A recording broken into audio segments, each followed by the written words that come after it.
आप लोगों का स्वागत है हमारे YouTube चैनल अनुभवी ज्ञान पर।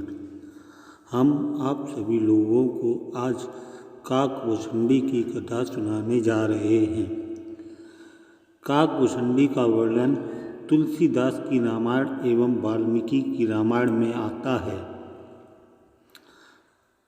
पहला वर्णन भगवान शिव जब माता पार्वती को राम कथा सुनाने को कहा तो भगवान शिव ने माता पार्वती को एकांत में ले जाकर राम कथा सुनाई और वहीं राम कथा शिव के मुख से एक कौवे ने सुन ली और वह अमर हो गया। यही कौवा आगे चलकर काकभुसुंडी के नाम से विख्यात हुआ। काकभुसुंडी श्री राम के अनन्य भक्त थे और उनकी भक्ति के सिवाय उनका और अन्य कार्य नहीं था।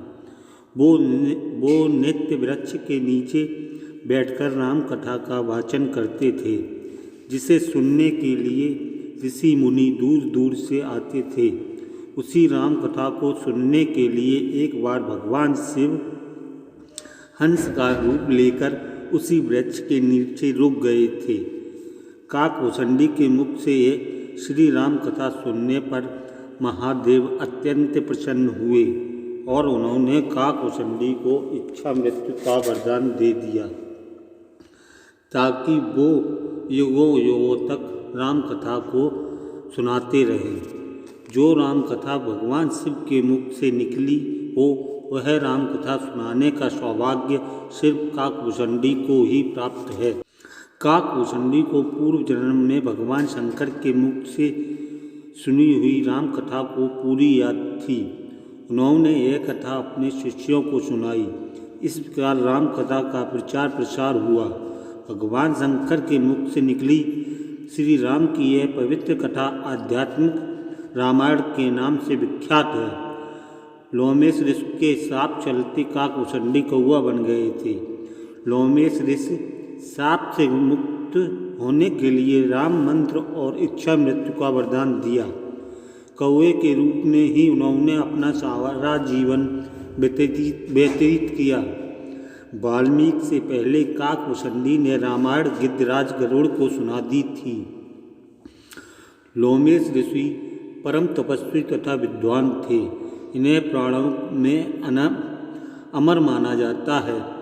हिंदू महाकाव्य महाभारत के अनुसार पांडवों के ज्येष्ठ भ्राता युधिष्ठिर के साथ तीर्थ यात्रा पर गए थे और उन्हें सब तीर्थों का वृत्तांत बतलाया था।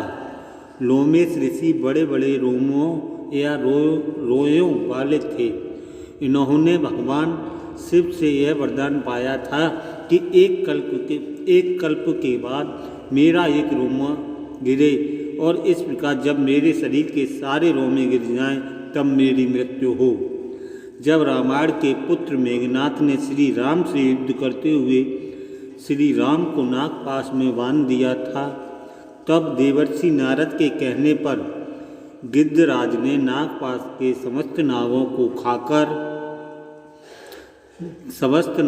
खाकर श्री राम को नागपाश से बंधन मुक्त कर दिया था। भगवान राम के इस तरह नागपाश में बंध जाने पर श्री राम के भगवान होने पर गरुड़ को संदेह हो गया था। गरुड़ का संदेह दूर करने के लिए देवर्षि नारद उन्हें ब्रह्मा जी के पास भेज देते हैं। ब्रह्मा जी उनको शंकर जी के पास भेज देते हैं। भगवान शंकर ने भी गरुड़ को उनका संदेह मिटाने के लिए काकभुसुंडी के पास भेज दिया।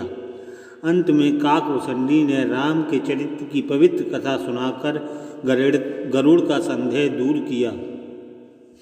वैदिक साहित्य के बाद जो राम कथा लिखी गई उनमें वाल्मीकि रामायण सर्वोपरि है।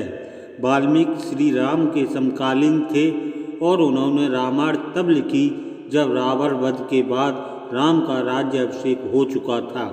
एक दिन वे वन में ऋषि भारद्वाज के साथ घूम रहे थे और उन्होंने एक व्याघ्र द्वारा क्रोंच पक्षी को मारे जाने का हृदय विदारक घटना देखी। तभी उनके मन में एक श्लोक फूट पड़ा। बस यही से यह कथा लिखने की प्रेरणा मिली है। यह इसी कल्प की कथा है और यह प्रमाणिक है।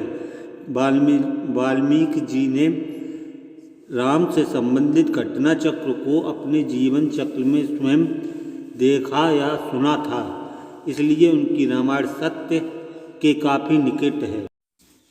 अगर आप लोगों को यह कथा अच्छी लगी हो तो वीडियो को लाइक एंड चैनल को सब्सक्राइब करें और कमेंट में जय श्री राम अवश्य लिखें।